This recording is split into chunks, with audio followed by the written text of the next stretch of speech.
ਖਬਰ ਲੈਂਦੇ ਹਾਂ ਲੁਧਿਆਣੇ ਤੋਂ। ਸੰਵਿਧਾਨ ਸੁਰੱਖਿਆ ਅੰਦੋਲਨ ਦੇ ਤਹਿਤ ਲੁਧਿਆਣਾ ਦੀ ਜਾਮਾ ਮਸਜਿਦ ਵਿਖੇ ਇੱਕ ਪ੍ਰੈਸ ਕਾਨਫਰੰਸ ਦਾ ਆਯੋਜਨ ਕੀਤਾ ਗਿਆ, ਜਿਸ ਨੂੰ ਆਲ ਇੰਡੀਆ ਮੁਸਲਿਮ ਪਰਸਨਲ ਲਾਅ ਬੋਰਡ ਦੇ ਬੁਲਾਰੇ ਮੌਲਾਨਾ ਖਲੀਲ ਉਰ ਰਹਿਮਾਨ ਸੈयद ਨੁਮਾਨੀ ਅਤੇ ਬਾਬਾ ਸਾਹਿਬ ਭੀਮਰਾਵ ਅੰਬੇਡਕਰ ਦੇ ਪੜਪੋਤਰੇ ਜਨਾਬ ਰਾਜ ਰਤਨ ਅਤੇ ਹੋਰਾਂ ਨੇ ਸੰਬੋਧਿਤ ਕੀਤਾ, ਜਿਨ੍ਹਾਂ ਨੇ ਇਸ ਦੌਰਾਨ ਜਿੱਥੇ ਸੰਵਿਧਾਨ ਦੀ ਸੁਰੱਖਿਆ ਦੇ ਨੂੰ ਲੈ ਕੇ ਜ਼ੋਰ ਦਿੱਤਾ ਹੈ, ਉੱਥੇ ਹੀ ਕਿਸਾਨਾਂ ਦਾ ਸਮਰਥਨ ਵੀ ਕੀਤਾ ਹੈ। ਪੱਤਰਕਾਰਾਂ ਨਾਲ ਗੱਲਬਾਤ ਕਰਦੇ ਉਹਨਾਂ ਨੇ ਕਿਹਾ ਕਿ ਦੇਸ਼ ਦੇ ਸੰਵਿਧਾਨ ਦੀ ਸੁਰੱਖਿਆ ਅੱਜ ਅਹਿਮ ਮੁੱਦਾ ਬਣ ਚੁੱਕਾ ਹੈ। ਵੱਖ-ਵੱਖ ਮੌਕਿਆਂ ਤੇ ਤਰੀਕਿਆਂ ਰਾਹੀਂ ਸੰਵਿਧਾਨ ਨੂੰ ਨੁਕਸਾਨ ਪਹੁੰਚਾਇਆ ਜਾ ਰਿਹਾ ਹੈ। ਇਸ ਸੰਬੰਧ ਵਿੱਚ ਹੋਰ ਕੀ ਗੱਲਬਾਤ ਹੋਈ ਹੈ, ਆਓ ਸੁਣਦੇ ਹਾਂ। लोग इस वक्त संविधान सुरक्षा आंदोलन की तरफ से एक शांति का संदेश लेकर पूरे मुल्क में जा रहे हैं, शांति का और इत्तेहाद का। हमारे दाईं तरफ शफ़ी साहब बैठे हैं जो इसके जनरल सेक्रेटरी हैं, और बाईं तरफ मेरे राज रतन अम्बेडकर जो हमारे बाबा साहब अम्बेडकर के ग्रेट ग्रैंड सन हैं, वो बैठे हैं। ये दोनों संविधान सुरक्षा आंदोलन के जनरल सेक्रेटरी हैं, मैं उसके प्रेसिडियम का एक मेंबर हूँ। देश हमारा बहुत ही कठिन परिस्थितियों से गुजर रहा है, आप सब अच्छी तरह जानते हैं। अगर किसी भी देश में आपस में रहने वालों के दरमियान झगड़ा और लड़ाई और नफ़रत हो तो असली समस्याओं की तरफ से तवज्जो हट जाती है और देश की तरक्की रुक जाती है, और देश के विदेश में बैठे हुए जो दुश्मन हैं उनको मौका मिलता है देश को तोड़ने का और टुकड़े टुकड़े करने का। हमारे देश में आज भी सबसे बड़ी जो समस्याएं हैं वो गरीबी है, वो बेरोज़गारी है, नॉन एम्प्लॉयमेंट है, महंगाई है, महिलाओं के अधिकारों का मसला है, एजुकेशन का और शिक्षा का मसला है। बहुत महंगी होती जा रही है शिक्षा, और गरीब लोग शिक्षा से वंचित होते चले जा रहे हैं। इसी तरह स्वास्थ्य सेवाएं, हेल्थ सर्विसेज का मसला है, वो भी प्राइवेट सेक्टर में जाता चला जा रहा है, और वो गरीबों के लिए अच्छा इलाज कराना बहुत मुश्किल होता जा रहा है। और अब तो आगे बढ़कर जो पब्लिक सेक्टर की चीज़ें हैं वो सब बेची जा रही हैं प्राइवेट सेक्टर के हाथ में। रेलवे हो, एयरलाइंस हो, हॉस्पिटल्स या हेल्थ सर्विसेज हों, तो और इन सब चीज़ों की तरफ से तवज्जो हटाने के लिए हिंदू मुस्लिम मस्जिद मंदिर के इशू खड़े कर दिए जाते हैं, और भोली भाली जनता का एक बड़ा हिस्सा वो मिसगाइड हो जाता है और देश की तरक्की रुक जाती है, देश को नुकसान पहुंचता है। पंजाब की जो धरती है इसका एक बहुत बड़ा रोल है फ्रीडम फाइटिंग में। हम लोग जहां बैठे हैं इस वक्त, ये जो परिवार है मौलाना हबीब रहमान लुधियानवी का और इनके फोर फादर्स का, इनकी ज़बरदस्त हिस्ट्री है फ्रीडम फाइट में, बड़ी कुर्बानियाँ दी हैं। सुभाष चंद्र बोस से लेकर भगत सिंह तक वो इनके परिवार से बहुत गहरा संबंध रहा है। इसलिए भी हम लोगों ने ये फ़ैसला किया कि हम बहुत अहमियत और एहतराम के साथ रेस्पेक्टफुल अंदाज से एक विज़िट करें पंजाब का, और इसके लिए हम कल गए थे अकाल तख्त के जो सबसे बड़े जत्थेदार हमारे ज्ञानी हरप्रीत सिंह साहब हैं, उनसे मिलने के लिए। अब मैंने उनसे जब वक्त मांगा था तो उन्होंने अपने घर पर बुलाया, और कई घंटे हमारी उनकी बहुत अच्छी बातचीत हुई, जिससे हमको एक बहुत हौसला मिला, इनकरेजमेंट मिला, और उन्होंने पूरी तरह सहयोग करने का साथ दिया है कि हर तरह से हम शांति और अमन के कायम करने के लिए जो भी कोशिशें आप लोग करेंगे, पूरे देश में हम आपके साथ हैं। हम दिल से ये चाहते हैं, और आप सब दोस्तों की को बहुत अप्रिशिएट करते हुए आपसे हम्बली रिक्वेस्ट करते हैं कि अपने अपने चैनलों और समाचार माध्यमों के ज़रिए से हम सब की तरफ से ये संदेश पहुंचाइए, कम से कम पंजाब, हरियाणा और हिमाचल प्रदेश के एक एक बाशिंदे, एक एक महिला, एक एक पुरुष तक, कि आपस में मिलजुल कर रहें, मोहब्बत के साथ रहें, एकता के साथ रहें, और देश की असली समस्याओं को हल करने की तरफ तवज्जो दें। मैं यहाँ पर ये भी ज़रूरी समझता हूँ कि किसान आंदोलन को सलाम पेश करूँ। किसान आंदोलन ने का एक बहुत बड़ा अचीवमेंट ये है कि उसने देश की असली समस्याओं को फिर एक बार सरफेस के ऊपर लाने में कामयाबी हासिल की है। अब किसानों की जो परेशानियां थी, जिसकी वजह से लाखों किसान आत्महत्या कर चुके, ये कहते हुए दिल दुखता है, शर्म भी आती है।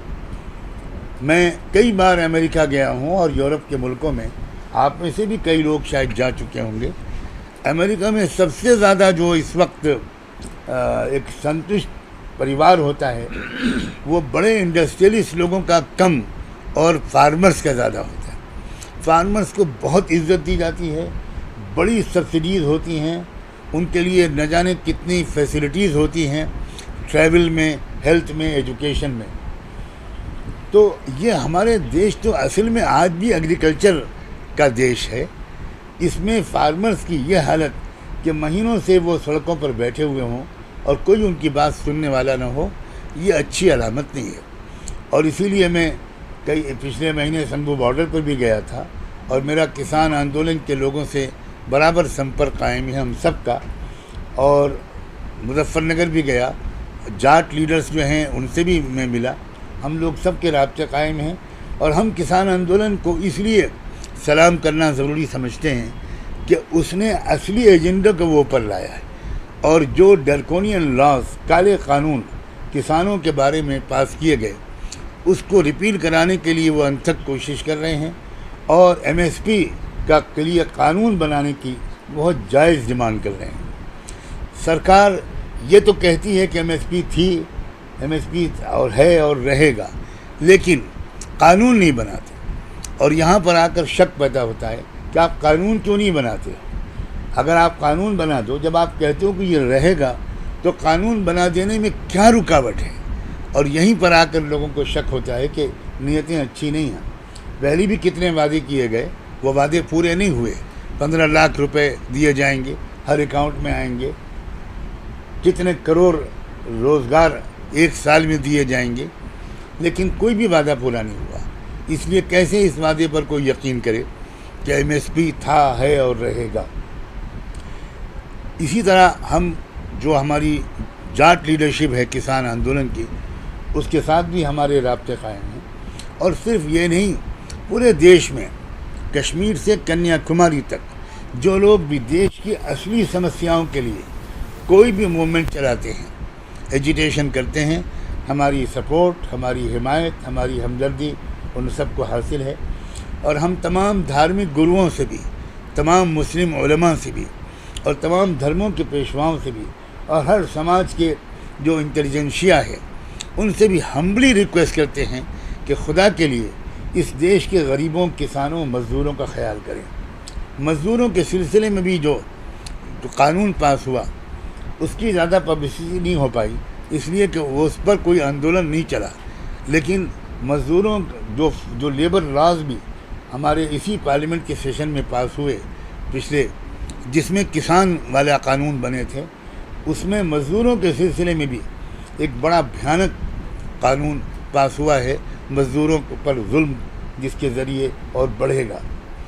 तो आप सब के ज़रिए से हम ये अपील करना चाहते हैं भारत सरकार से भी कि वो इन गरीबों की, किसानों की, मज़दूरों की बात सुने। ये हमारे देश को खिलाने वाले लोग हैं, ये अनथक मेहनत करते हैं तभी हमारे पेट में रोटी पहुंचती है। इनकी बात सुनी जाए और कॉरपोरेट सेक्टर के हाथ में देश को न बेचा जाए। जो कॉरपोरेट फैशिज्म हमारे देश में इस वक्त चल रहा है, उससे ये देश बर्बाद हो जाएगा, ये देश कमज़ोर होगा। अगर कहीं मल्टीनेशनल कुछ पार्टियां या कोई सुपर पावर्स इसके पीछे हैं या वर्ल्ड बैंक और IMF जैसी संस्थाएं इसके पीछे हैं, तो हमारी फिर एक मर्तबा ये निवेदन है कि हमने इस देश को आज़ाद इसलिए नहीं कराया था कि एक बार फिर यहाँ ईस्ट इंडिया कंपनी की हिस्ट्री दोहराई जाए, ये गलती न की जाए। ये देश इसको बर्दाश्त नहीं कर पाएगा। इस देश के मिट्टी और ख़मीर में आज़ादी है, ये देश ग़ुलाम बनने के लिए नहीं बना है। मुझे उम्मीद है कि ये संदेश जो फैलेगा आपके ज़रिए से, तो मुझे यकीन है कि कि वो स्टेट सरकार हो या हमारी सेंट्रल गवर्नमेंट हो, सब लोग वो कुछ सुनेंगे और अपनी पॉलिसियों पर पुनः विचार करेंगे। बस मुझे इतना ही कहना था। बहुत बहुत शुक्रिया। अब मैं चाहूँगा कि हमारे राज रत्न हमारे अजीज़ साथी वो भी आपको कुछ संबोधित करें। पत्रकारों का आज के इस प्रेस कॉन्फ्रेंस में स्वागत है। सभी बातें मौलाना जी ने अपने यहाँ रखी हैं। संविधान सुरक्षा आंदोलन की स्थापना ही इस वजह से हुई है कि संवैधानिक अधिकार जो हम लोगों को बहुत सारे कठिनाइयों से प्राप्त हुए हैं, इस देश के संविधान को बनाने के लिए कई हमारे लोगों ने, हमारे पूर्वजों ने बलिदान दिया है। यहाँ हम भगत सिंह जी की धरती पर है, उन्होंने अपनी जान इस देश के आज़ादी के लिए गंवाई है और कई सारे स्ट्रगल के बाद हमको ये संविधान मिला है और ये संविधान की सुरक्षा करना ये हम सभी लोगों की जिम्मेदारी है और सभी तख्त के लोगों की, not only Muslims, not only Sikhs, सभी धर्मों के लोगों की ये जिम्मेदारी है, क्योंकि आज हम लोग जो सुरक्षित इस देश में है वो देश के संविधान की वजह से है।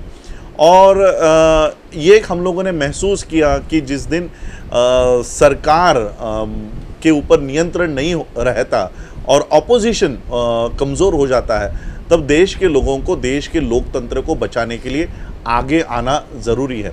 और इसलिए संविधान सुरक्षा आंदोलन, ये देश के लोगों का एक आंदोलन हमने तैयार किया है। जो फार्मर बिल हो, यूएपीए जैसे एक्ट हो, जो एक्टिविस्ट जो लोग हैं जो अपने हक और अधिकार की बात करते हैं, उन लोगों को बिना किसी वजह, बिना किसी इस पे यूएपीए के एक्ट में उन्हें जेल करवा रहे हैं। तो ये सारे ड्रैकोनियन लॉज के खिलाफ जितने भी ऑप्रेस्ड मासेस है, चाहे वो विद्यार्थी हो, चाहे वो किसान हो, चाहे वो महिला हो, कोई भी हो, किसी भी कैटेगरी का हो, किसी भी धर्म का हो, उसके साथ संविधान सुरक्षा आंदोलन और ये पूरी जो हमारी टीम है ये उनके लिए आवाज़ उनका बनेगी।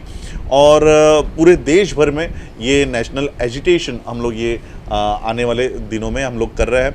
और इसमें हम लोगों को कल, जैसे मौलाना जी ने बताया कि अकाल तख्त का भी हमको इसमें सपोर्ट प्राप्त हुआ है और पूरे देश के सिखों का एक सपोर्ट हम लोगों को यहाँ पर रहेगा कि ये जो देश का संविधान है, चाहे वो क्रिश्चियन हो, मुस्लिम हो, सिख हो, बुद्धिस्ट हो, ये सभी लोग आज देश में जो सुरक्षित है वो देश के संविधान की वजह से है और इस देश के संविधान को बचाना ये हमारी प्राथमिक ज़रूरत है।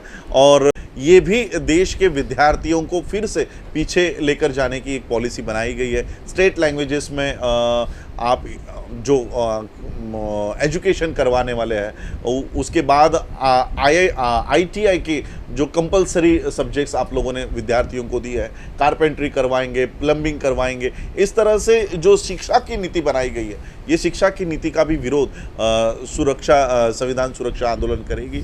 और आने वाले जितने भी ह्यूमन राइट्स के इश्यूज़ है, जहाँ पर हमारे मानव अधिकारों का हनन होता है, उसके खिलाफ भी संविधान सुरक्षा आंदोलन हमेशा लड़ते रहेंगी। और संविधानिक माध्यम से सभी लोगों को साथ लेकर, मुस्लिम्स, सिख, क्रिश्चियंस, आज भी हमारे प्रेसिडेंट में सभी लोग इसमें शामिल हैं। सिखों के लोग शामिल हैं, क्रिश्चियंस शामिल हैं, मुस्लिम शामिल है, बुद्धिस्ट, शेड्यूल कास्ट के लोग शामिल हैं। इसमें और एक बात हम कहना चाहेंगे कि अभी लॉ मिनिस्टर ने एक बयान दिया है कि अगर इस देश में कोई धर्मांतरण करवाएगा, हिंदू फोल्ड से बाहर आ जाएगा, तो उसकी जो फैसिलिटीज़ है, उसकी जो रिजर्वेशंस है, ये हम ख़त्म कर देंगे। इस तरह के बयान मिनिस्ट्री के लोगों से आते हैं, तो ये कहीं ना कहीं संविधान के जो हम लोगों को धर्म का स्वातंत्र्य देता है, ये उसका उल्लंघन है, ये उसका हनन है। इसलिए ये सारे एक्ट जो बनाए जा रहे हैं, एंटी कन्वर्जन एक्ट जो उत्तर प्रदेश में बनवाया गया है,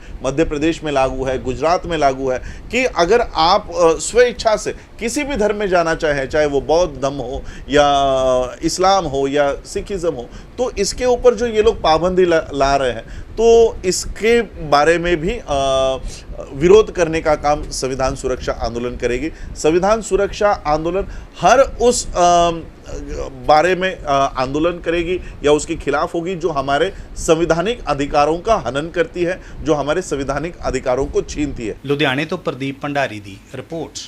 मैं अपने ਇਹ ਮੋਢਿਆਂ ਤੇ ਗੋਡਿਆਂ ਤੋਂ ਬਹੁਤ ਦੁਖੀ ਸੀ। ਮੇਰੇ ਲਈ ਤਾਂ ਤੁਰਨਾ ਫਿਰਨਾ ਵੀ ਇੰਨਾ ਔਖਾ ਹੋਇਆ ਸੀ, ਮੈਂ ਦੱਸ ਵੀ ਨਹੀਂ ਸਕਦਾ।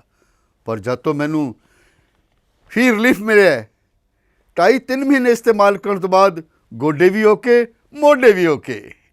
ਜੇ ਤੁਸੀਂ ਵੀ ਕਿਸੇ ਇਸ ਤਰ੍ਹਾਂ ਦੀ ਬਿਮਾਰੀ ਤੋਂ ਪਰੇਸ਼ਾਨ ਹੋ ਤੇ ਬੇਝਿਜਕ ਹੋ ਕੇ ਇਸ ਨੂੰ ਇਸਤੇਮਾਲ ਕਰੋ। ਸਿਰਫ 2.5-3 ਮਹੀਨੇ ਇਹ 125 ਬਿਮਾਰੀਆਂ ਤੱਕ ਦਾ ਇਲਾਜ ਕਰ ਸਕਦਾ ਹੈ। ਫੀ ਰਿਲੀਫ ਹਮੇਸ਼ਾ ਯਾਦ ਰੱਖੋ। ਬਸ ਕੁਛ ਦਿਨਾਂ ਤੋਂ ਮੈਨੂੰ ਬਾਲਾਂ ਦੀ ਬੜੀ ਸਮੱਸਿਆ ਸੀ, ਮੇਰੇ ਬਾਲ ਝੜਨੇ ਸ਼ੁਰੂ ਹੋ ਗਏ ਸੀ। ਮੈਨੂੰ ਮੇਰੇ ਦੋਸਤ ਨੇ ਆਇਲ ਫੀ ਰਿਲੀਫ ਵਾਲੇ ਦੱਸਿਆ। ਮੈਂ ਇਹ ਤੇਲ 3 ਕੁ ਮਹੀਨੇ ਲਾਣਾ ਆਪਣੇ ਸਿਰ ਤੇ ਅਪਲਾਈ ਕੀਤਾ। ਇਹ ਬਿਲਕੁਲ ਆਯੁਰਵੈਦਿਕ ਤੇਲ ਹੈ, ਇਹਦਾ ਕੋਈ ਸਾਈਡ ਇਫੈਕਟ ਨਹੀਂ ਹੈ ਅਤੇ ਮੇਰੇ ਬਾਲ ਜਿਹੜੇ ਗੰਜਪਣ ਪੈਣਾ ਸ਼ੁਰੂ ਹੋ ਗਿਆ ਸੀ ਉਹ ਦੁਬਾਰਾ ਆਉਣ ਲੱਗ ਗਏ ਅਤੇ ਮੈਨੂੰ ਤਾਂ ਬੜਾ ਫਾਇਦਾ ਦਿੱਤਾ ਇਸ ਨੇ। ਜੇ ਤੁਹਾਨੂੰ ਵੀ ਕਿਸੇ ਇਸ ਤਰ੍ਹਾਂ ਦੀ ਪ੍ਰੋਬਲਮ ਦਾ ਤੁਸੀਂ ਸਾਹਮਣਾ ਕਰ ਰਹੇ ਹੋ ਤਾਂ ਇਹ ਤੇਲ ਲਾਣਾ ਨਾ ਭੁੱਲੋ। ਕਿਤੇ ਨਾ ਕਿਤੇ ਅਸੀਂ ਆਪਣੇ ਬਾਲਾਂ ਕਰਕੇ ਸ਼ਰਮ ਫੀਲ